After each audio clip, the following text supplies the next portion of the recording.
menjadi doa untuk diturunkannya rahmat oleh Allah untuk kita, dan Allah mengampuni dosa serta kesalahan kita.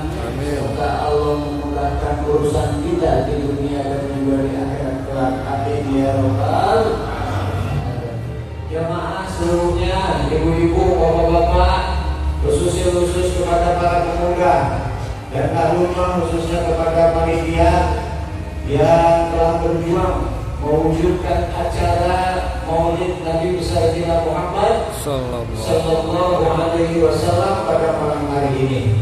Hadirin rahimakumullah, tadi wallahi sebenarnya saya datang ke sini hanya sekedar untuk ingin bersilaturahmi dan mengikuti taklim dalam rangka Maulid Nabi besar kita Muhammad Sallallahu Alaihi Wasallam. Tapi disuruh isi iklan, suruh isi iklan tentara katanya nunggu Habib lagi istirahat. Mudah-mudahan iklan saya nggak lama, tapi mudah-mudahan bisa bermanfaat buat semuanya. Amin ya rabbal alamin. Malam ini acaranya dulu, acaranya apa?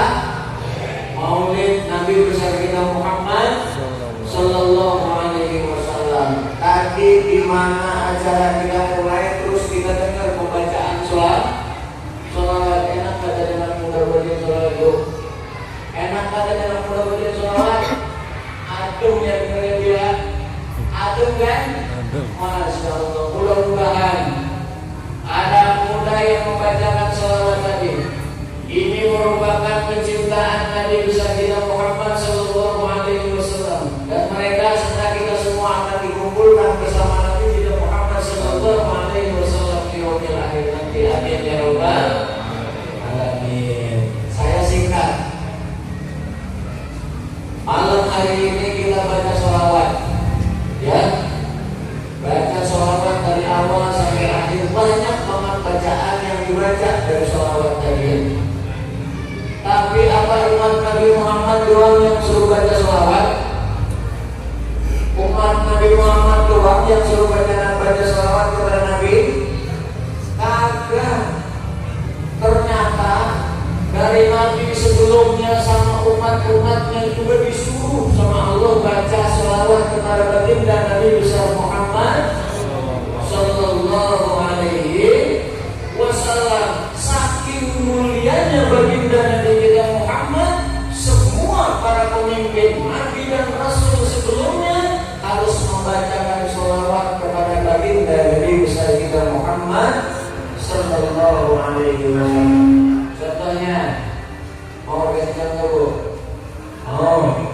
Dulu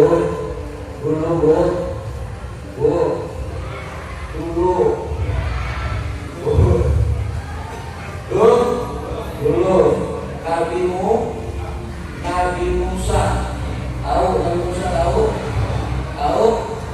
Gak tahu. Siapa? Nabi Musa tahu Nabi Musa?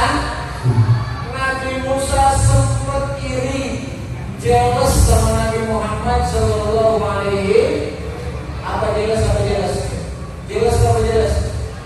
Cemburu, cemburu. Cemburunya Nabi Musa alaihissalam itu karena Allah.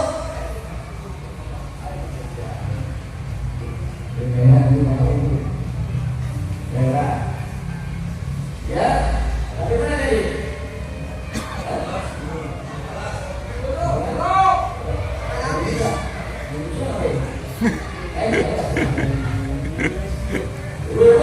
Nabi Musa jelas. Nabi Musa cemburu karena Nabi Musa mendapatkan kehormatan yang tertinggi di hadapan Allah Subhanahu wa Ta'ala. Allah menyampaikan firman-Nya di dalam hadis qudsi. Ya, kata Allah Nabi Muhammad Sallallahu Alaihi Wasallam dalam hadis qudsi yang disampaikan oleh Allah. Allah Ta'ala ila Musa. Allah menyampaikan wahyu kepada Nabi Musa. Apa kata Allah? Ya Musa, in aradta, pengen engkau aku lebih dekat dengan dirimu, kata Allah. Ya, lebih dekat dari apa? Min udhuni min samaika ila udhunika, dari pendengaranmu kepada kupingmu. Ada nggak yang lebih dekat ketimbang suara yang masuk ke kuping sama kuping? Ada yang lebih dekat nggak? Nggak ada, nggak ada ya. Kata Allah, lalu min nuri basiratika, dari cahaya pandangan matamu, ila ainaika, kepada kedua bola matamu. Ada jarak yang memisahkan sedikit saja antara pandangan mata sama bola mata, ada? Nggak ada.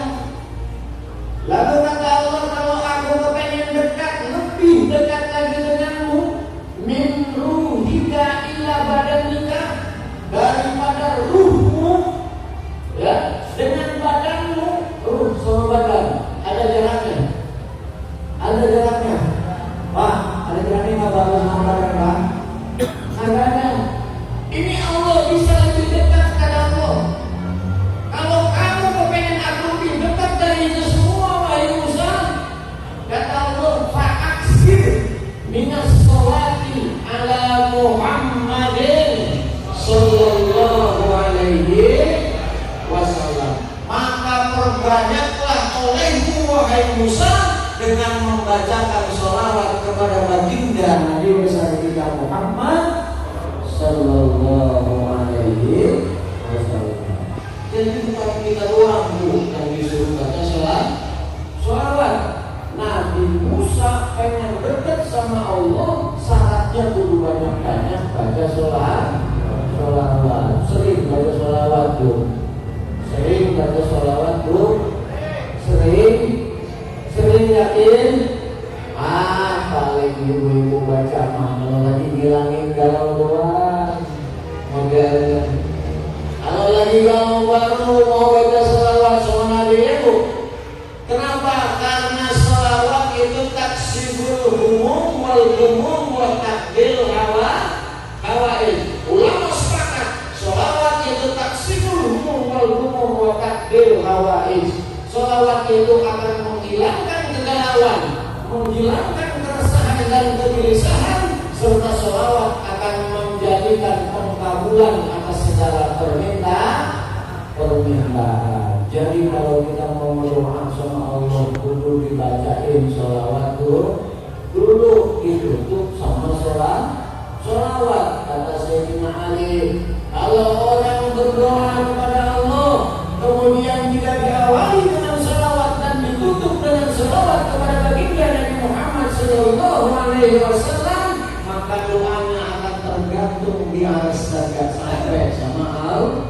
Pantes kalian selama ini kita berdoa sama Allah dari nangis-nangis.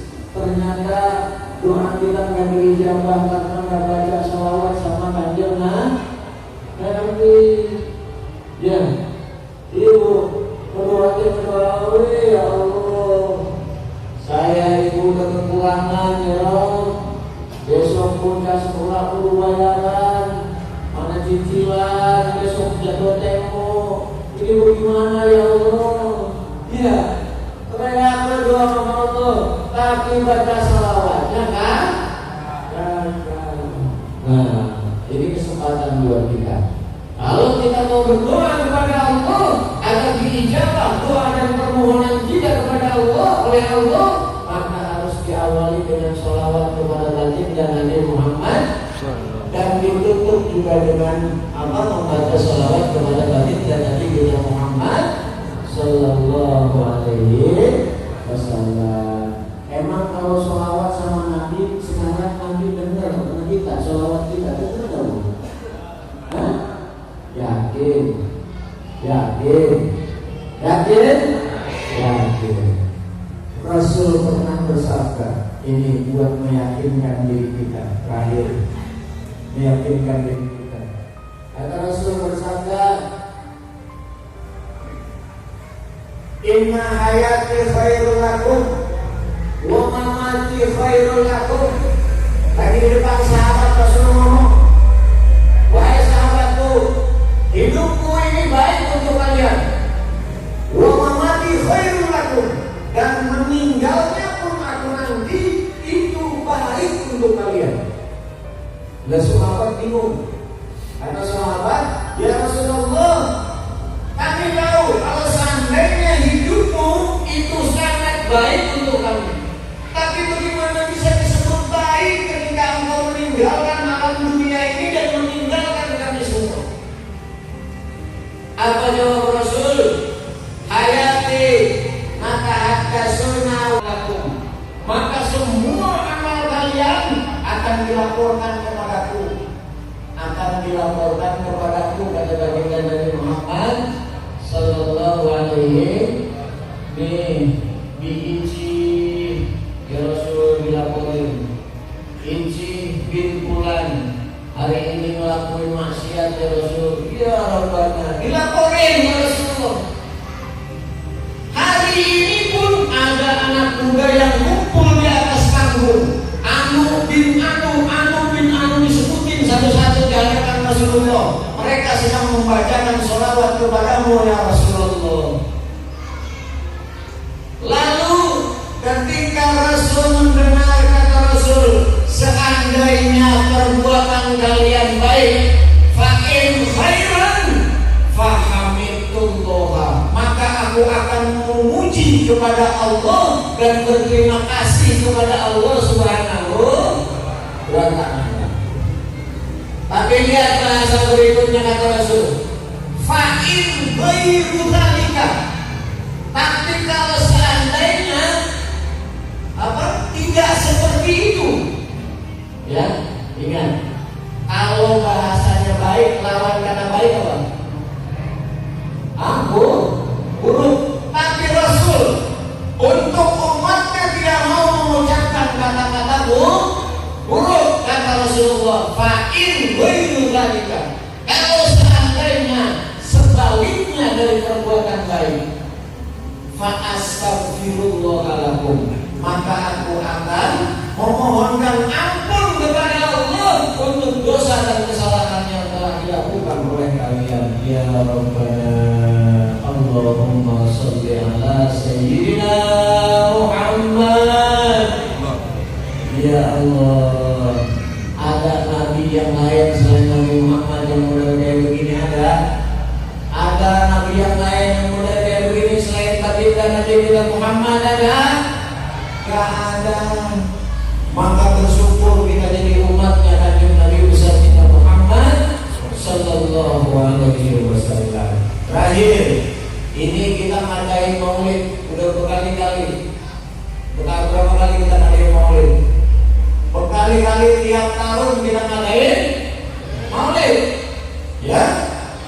Tapi sudahkah selama bertahun-tahun kita mengadakan maulid, kita memberikan persembahan hadiah yang istimewa untuk baginda Nabi besar kita Muhammad Sallallahu Alaihi Wasallam.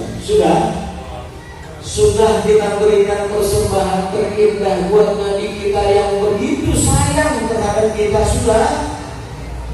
Sudah kita memberikan keistimewaan di hari ulang tahunnya. Kemudian kita berikan sesuatu yang istimewa atas segala macam perjuangan dan segala macam pengorbanannya untuk kita semua. Sudah kita berikan hadiah itu. Kalau belum, Rasul cuma nuntut satu.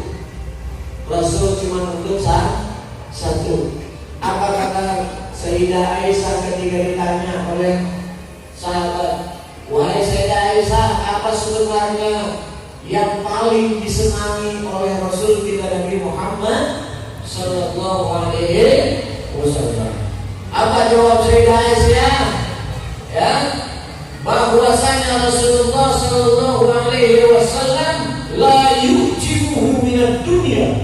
Rasul tidak pernah kagum dengan keadaan dunia. Dia kata megah, ramai, hidup pikuknya kayak bagaimana. Tapi Rasul tidak pernah bangga dengan urusan dunia. Lalu apa yang membuat bangga Rasul? Kata Sayyidah Aisyah,